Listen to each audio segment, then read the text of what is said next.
عزیز سامعین سامعات السلام علیکم ورحمۃ اللہ وبرکاتہ۔ آج ہم پڑھنے والے ہیں سورہ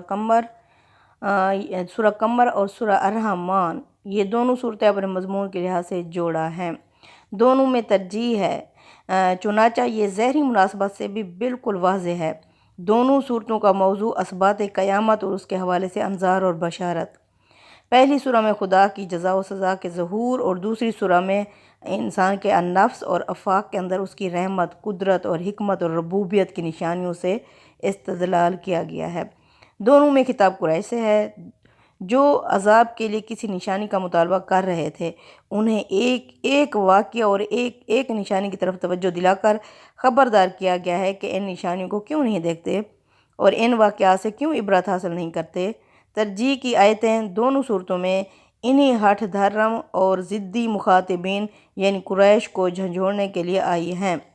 ان کے مضمون سے واضح ہے، یہ القریٰ مکہ میں رسول اللہ صلی اللہ علیہ وسلم کی دعوت کے مرحلہ انذار عام میں یہ دونوں صورتیں نازل ہوئیں۔ بسم اللہ الرحمن الرحیم۔ آج ہم پڑھنے والے ہیں سورہ قمر۔ قمر کا مطلب چاند۔ چاند پھٹ گیا، کس لیے پھٹا؟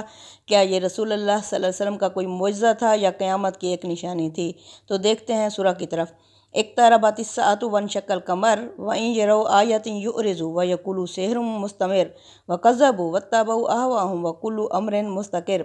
وہ گھڑی قریب آ گئی جس سے انہیں خبردار کیا جا رہا ہے اور چاند شک ہو گیا، مگر یہ نہ مانیں گے قریش کے لوگ، اور خواہ کوئی نشانی بھی دیکھ لیں اسے منہ ہی موڑیں گے اور کہیں گے یہ تو جادو ہے جو پہلے سے چلا آ رہا ہے۔ چنانچہ یہی ہوا، اور انہوں نے قریش کے لوگوں نے اب بھی اسے جھٹلا دیا اور اپنی خواہشوں کی پیروی کی ہے۔ ہم نے انہیں اسی وقت نہیں پکڑا، اس لیے کہ ہمارے ہاں ہر کام کے لیے ایک وقت مقرر ہے۔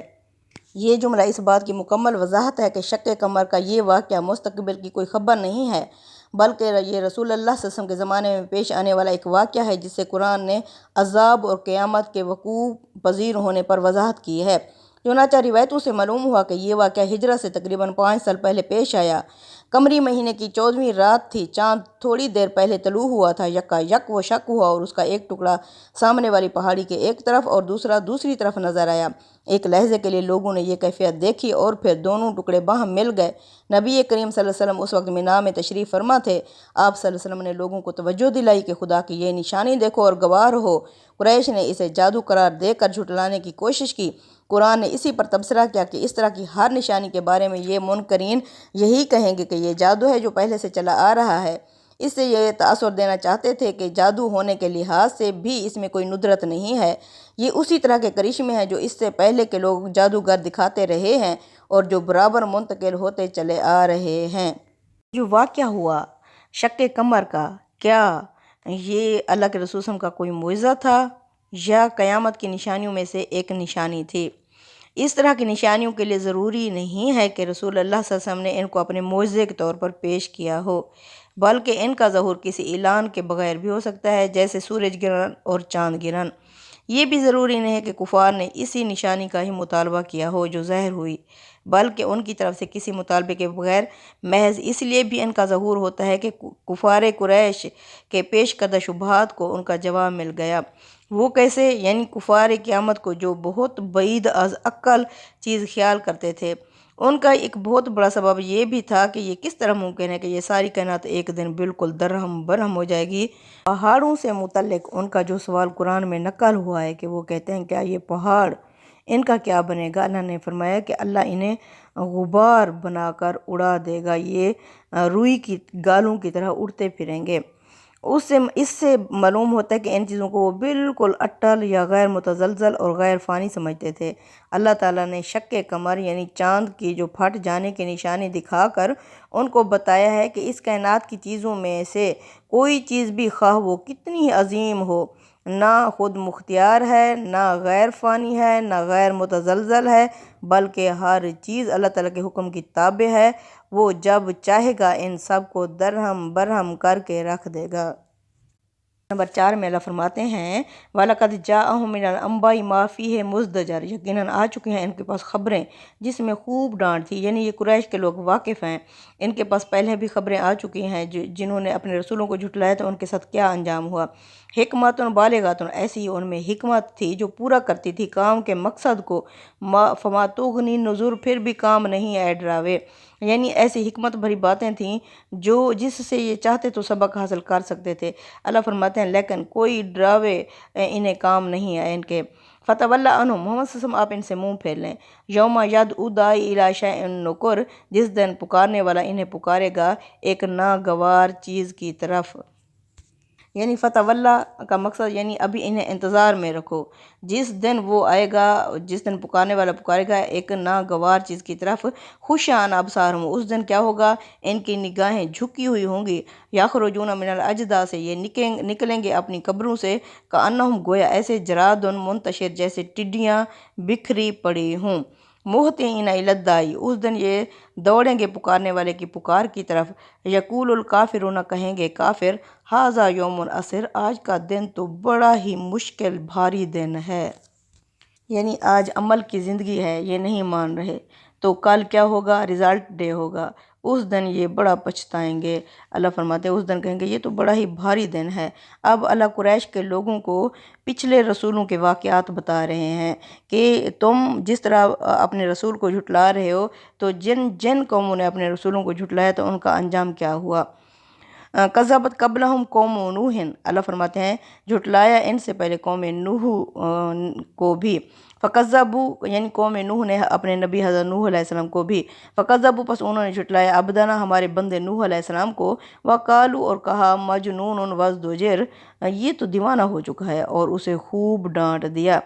فدعا ربہ، پس اس نے دعا کی اپنے رب سے، حضرت نوح علیہ السلام نے، انی مغلوب فانتصر، اے میرے رب میں مغلوب ہو چکا ہوں، تو میری مدد فرما۔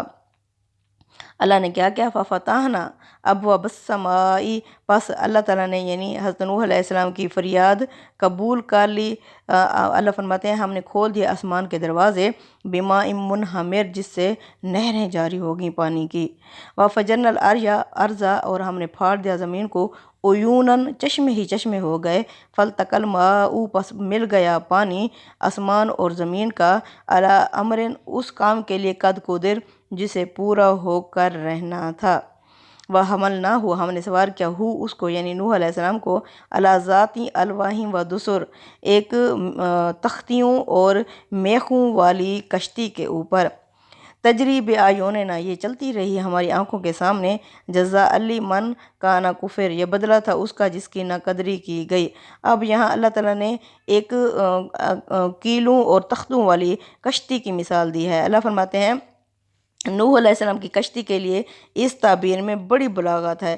استاد امام امین احسن اصلاحی لکھتے ہیں اس کا ذکر اس کے اجزائے تعمیر کی تفصیل کے ساتھ یہاں آیا ہے، تو میرے نزدیک اللہ تعالیٰ کی قدرت، حکمت، عنایت، رحمت اور شان کے اظہار کے لیے ہے۔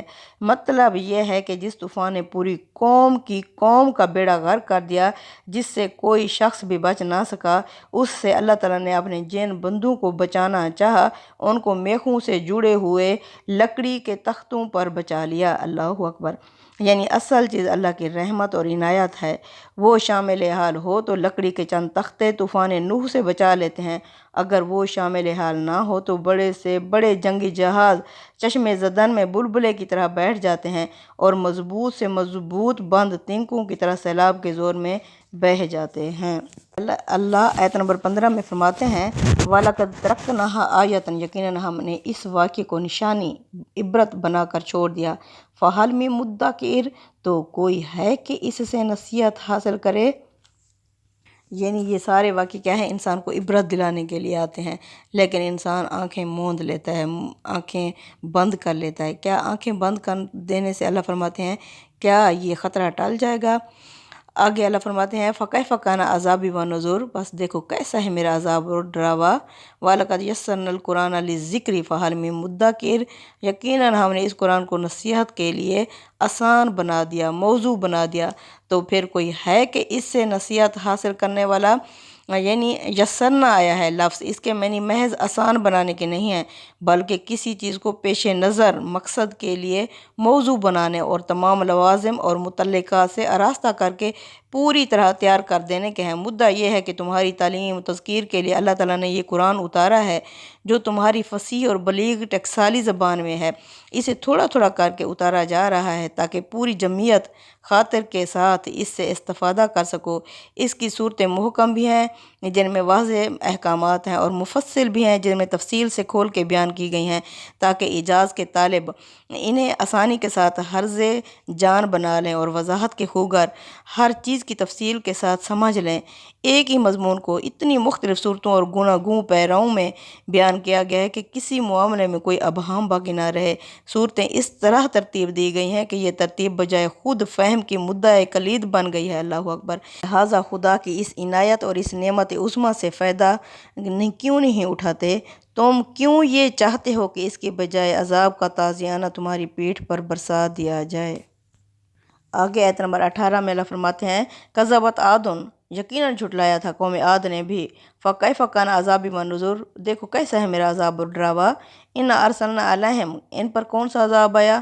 ہم نے بھیجا ان پر ریحن ہوا، سرسرن تیز اور تند ہوا، فی یومن نحسن مستمر، ایک منحوس دن میں جو ان پر چلتی رہی۔ اس ہوا نے کیا کیا؟ تن سے انسا، اس نے اکھیڑ کر پھینک دیا لوگوں کو، کانہم گویا ایسے آجاز و نخل منقعر، جیسے کھجور کے تنے گرے پڑے ہوں۔ فکیف کان عذابی و نذر، دیکھو کیسا ہے میرا عذاب اور ڈراوا۔